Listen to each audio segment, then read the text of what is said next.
Hello, my name is John Hanachek. I'm the CEO of a brand new startup company, Avatar Medic. We aim to improve lives on Earth and in space by enabling next generation first response technologies using spatial computing, AI, and even robotics. So in the future, you won't have to call 911 or anything. The world will simply know you need help and will help you.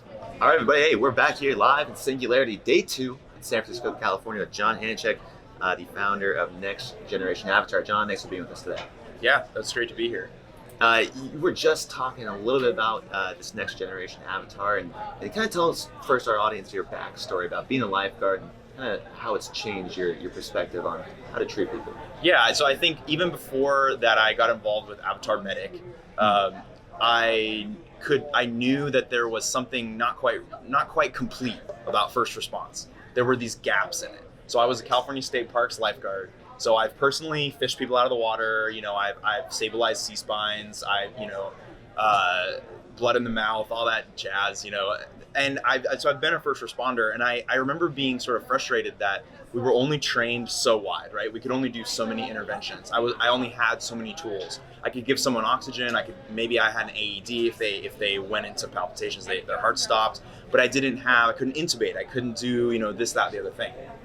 And after I would stabilize someone on the beach, you just send them off to EMTs, and there's this big gap where EMTs don't know what I was just doing to them for the last, could have been 30 minutes, could have been 5 minutes. They don't really know. I have to explain it to them. And maybe I wrote something down, but I'm in the middle of the beach. I don't have much stuff. So I just remember thinking about these gaps. And so now kind of fast forward to today with the technologies that we have available. And I am so excited about the Avatar Medic product because we're taking a shot at revolutionizing first response. There's been a lot of work in the hospitals, and there's a lot of training simulation stuff that's going on with these technologies, and that's great. But we really want to take a look at first responders and their ability to interact with their patient in chaotic settings, and being able to show up on scene and basically get the awareness that they need to be able to accomplish the life-saving intervention. Not only that, but then make sure every element of the stack, so that means all the way from a random bystander happening on someone and the software instructing them what to do, that is being fed to EMTs so that when EMT shows up, they're already ready, they know what happened, and that's being fed all to the hospital so there's a room ready to go that has exactly what needs to happen, all the drugs are queued up. So we want to smooth out and clean up all the gaps that are between the different systems and be able to deliver one seamless integrated platform that our Mars shot ambition, right? We have the Earth shot, we have the Moon shot, we have the Mars shot. And our Mars shot is that this Avatar Medic system is setting us up to be able to provide care, not just for people on Earth in extreme austere environments, disasters, but also in space. Because as we see the ambitions for people to go to space, go to stay, is a lot of times what people say. And that's great. We definitely see next generation first response as being a core enabling technology to enable people to actually go to space. But then, right, not just going to space, but rural medicine, right? There are currently 5 billion people that don't have access to surgical intervention. Mm-hmm. So what we want to do is miniaturize a lot of the things that are currently found in hospitals, put them on a utility belt, and even put them in a robot. We're actually entered into the ANA Avatar X Prize to build, this is a 4-year-long competition for $10 million, to build a fully realized avatar extension of a person. So the sensorium of the avatar is transported to you, and you are transported to the avatar, so you can act remotely. So we have kind of our XR, you can call it. This is things like Magic Leap, HoloLens kinds of glasses that let you overlay holographic imagery over the environment, and they understand the environment. And we're going to add into that robotics later to enable anyone to be able to do any medical intervention anywhere at any time, even in microgravity. So it's a big lift. Well, John, incredible. I'm just absorbing all this information right now, and I really like it because entrepreneurs not only find a need, which you found firsthand being a medic, but also they have a vision. You definitely have that vision. You were mentioning to me earlier this reverse engineering after setting that vision. What are the steps you need to take in order to accomplish this, and what's your timeline like? There are a lot of steps. There are a lot of fundamental technologies. Luckily, the way that innovation's been going for the last 15 really 20 years. There are so many fascinating pieces of research, open source technologies, different components, different things that are out there in the world that our job as Avatar Medic team is to integrate them into product, right? Because if it doesn't just work, the famous saying, it won't be utilized by people. I can't use a demo to save a life. I need something that will not crash, that's going to work perfectly every time, and that has fallbacks if it doesn't work. Kind of our internal slogan is, if our solution doesn't work the first time every time, we might as well have not built it. Because you're not going to save a life with like restarting the app and all that stuff. It has to work every time. So we are taking a timeline of going into taking it simple, right? With mobile phones. We have a proof of concept that we developed at a hackathon and did well with that a few months ago, where we call it Avatar Rescue. And it's a chatbot where you can talk to it and say, I see this condition, okay, and it takes you into this other condition, and it will even get to explaining you how to do CPR, it will explain to you how to do burn control, it'll explain to you how to do bleeding control and fracture stabilization. Those are just the core things that it does. So because a lot of the medical interventions that happen in the first response scenario are already algorithms. It's already, if their breathing is this way, do this. If they're not breathing, do that. If they're, it's already an algorithm. It's if this, then that, else this, while that kind of stuff. We just want to take that, put it into something that, consumers, but also, factory workers, rural medicine practitioners, disaster victims will be able to have access to at least the fundamentals so that they don't panic, but they can actually do some basic intervention. That happens just on a mobile phone. We can do that, right? But then the platform is targeted toward moving toward HUD displays, heads-up displays, like your Google Glass, kind of single pane, right? They just show information like a screen. Right. And then also all the way out to what's being called spatial computers, or mixed reality, where the computer actually understands how far away things are, what the room looks like, what's in front of it, things like that, so that we can deliver just-in-time medical knowledge to exactly the right context. So the phones can only get us so far. The phones are challenging just because you have to kind of put the phone down. We rely on the talking, but talking only takes you so far. What you want to be able to do is you need your hands free. So these are the modern kinds of devices, right? They're glasses, hands free, and I can interact. And then we're starting, we have to build up all this technology stack, which is not easy, but also not impossible. Right. And we're starting in the sort of offline training, right? We'll start in, the second quarter of 2020, basically getting into, all right, let's use these technologies to be able to create a really fascinating mixed reality training scenario wherever you are. So there's a lot of virtual reality trainers, and these are great for certain things, but Avatar Medic needs people to be prepared to handle the real world. And so the best way to do that is just to throw them into real world places where they have these extra graphics and extra things, and a simulation master can kind of say, and now they're bleeding to death, and now they're better, and create a scenario that feels real. But we're not stopping there. That's just starting, proving the technology, making sure everything works, and getting our customers to start interacting with us, right, and start seeing that we deliver value. Then we're moving it into what we call Avatar Medic Real Time. So we have Avatar Medic Training, and we have Avatar Medic Real Time, where one of our primary use cases for Avatar Medic Real Time is factory workers and industrial professionals, and oil rig employees, other folks where they've already made some investment in these kinds of classes because they're helping them do other things, managing machines, repairing, stuff like that. So they already got the glasses on their head, at least some of them do. There are devices around. But if they have an industrial accident, currently they're just calling an EMT and waiting. But we don't want that to be happening. Avatar Medic paradigm is shifting, where now the second someone gets injured, anyone around them wearing the technology can assist them. They will be able to do basic, at least triage, right? At least being able to see, okay, it's going to instruct you, go down the patient's body, see, are there any fractures? Are there any bleeding? Are there any, all these things that first responders are trained to do offline, they're trained to do, in different settings. We want to be able to train people just in time.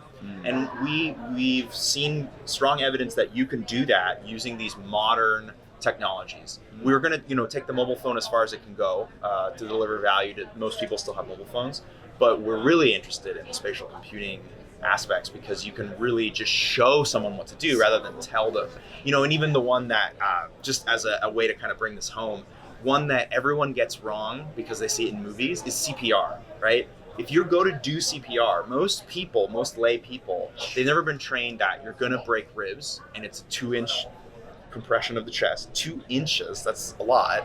And you also need to lock your arms, lock your elbows, and put your whole energy. So in the movies, they go like this because you can't crush your fellow actor's chest. The insurance doesn't cover that. So instead, with the spatial computing, we can show people things like, okay, when you're doing CPR, if we just said do CPR, they may get it wrong and it won't help.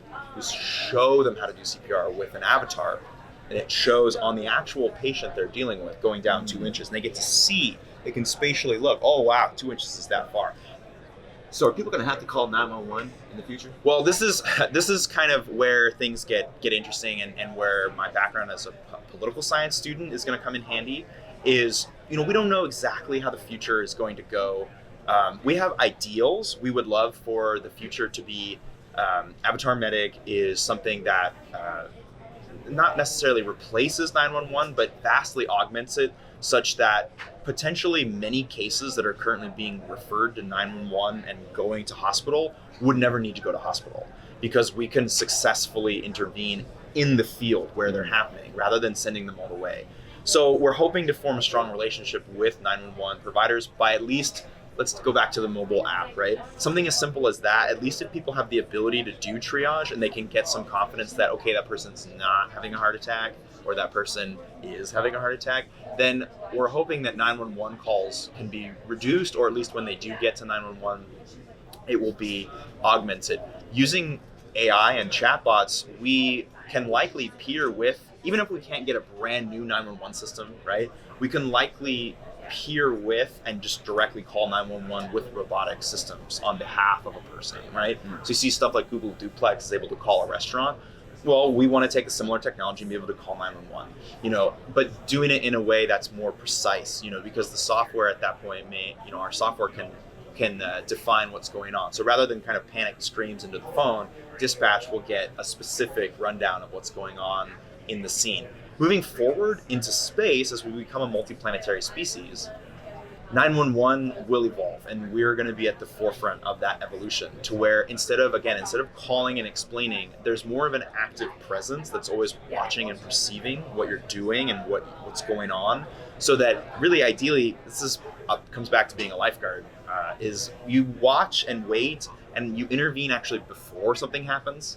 So we are hoping that Avatar Medic will be omnipresent enough that actually a lot of times it's going to stop something before it happens, because it's a lot easier to keep someone from getting hurt than it is to help them after they've been hurt.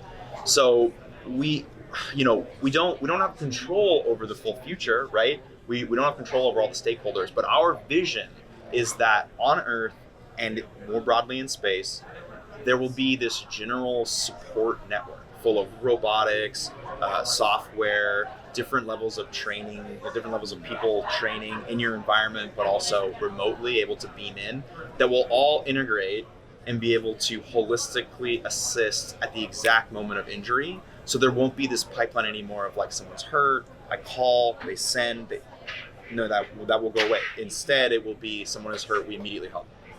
That's it. This is amazing to think about. Completely just blew my mind. But it is hard to think about, though. Mm-hmm. I will say that it is hard to think about when you mention multiplanetary species. Yeah. I guess the question for me is, why are you doing this? And then will you be alive to witness this be in full effect?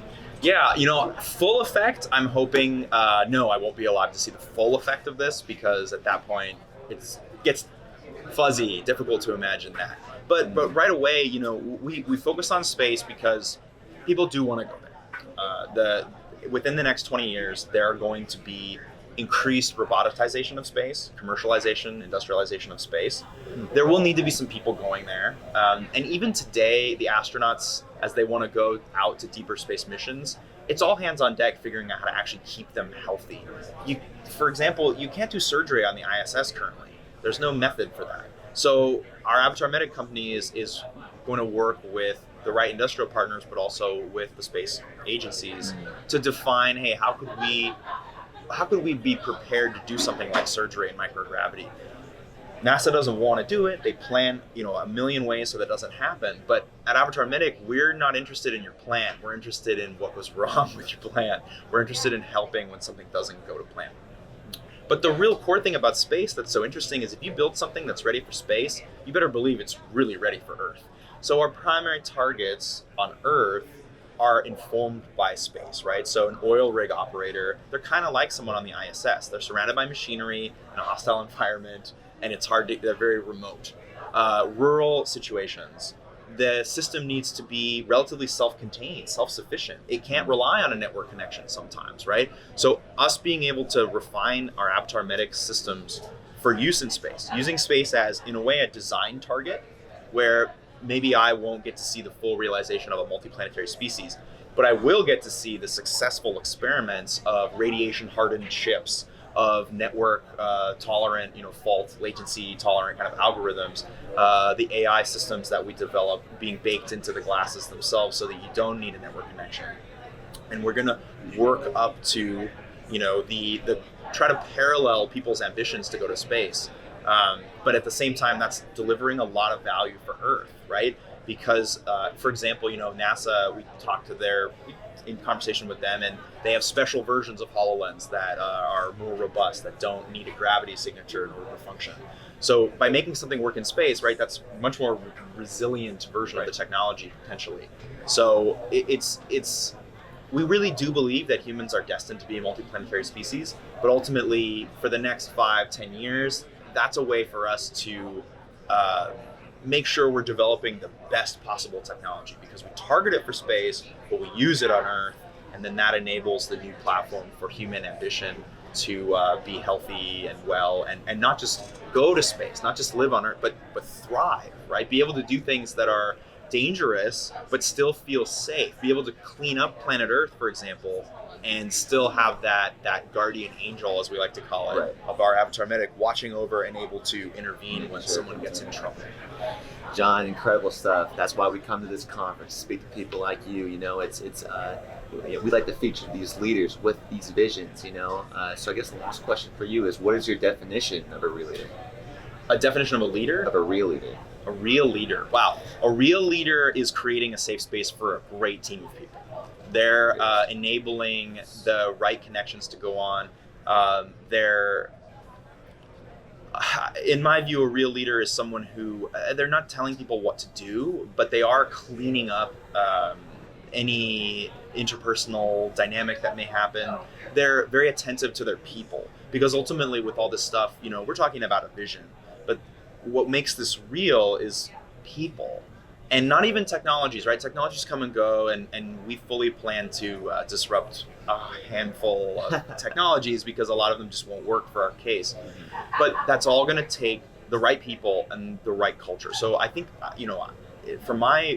from the leaders that I look up to, and from my own experience, being led and now being a leader, is if you make a good safe space for your people to thrive, and that they can challenge you, they can challenge each other, but things still keep moving forward. The job of the leader is, you want consensus, but still there's those times where executive decisions have to be made and something needs to collapse and go. So as long as I can keep the whole momentum of the project moving forward, even if it moves forward just a little, that's kind of the combination, right? You want people to be free, but you also need them to keep going on the direction of the vision. So that's kind of how I have seen leaders, is trust your people, though. Trust your people. If you're micromanaging as a leader, I just haven't seen success with that.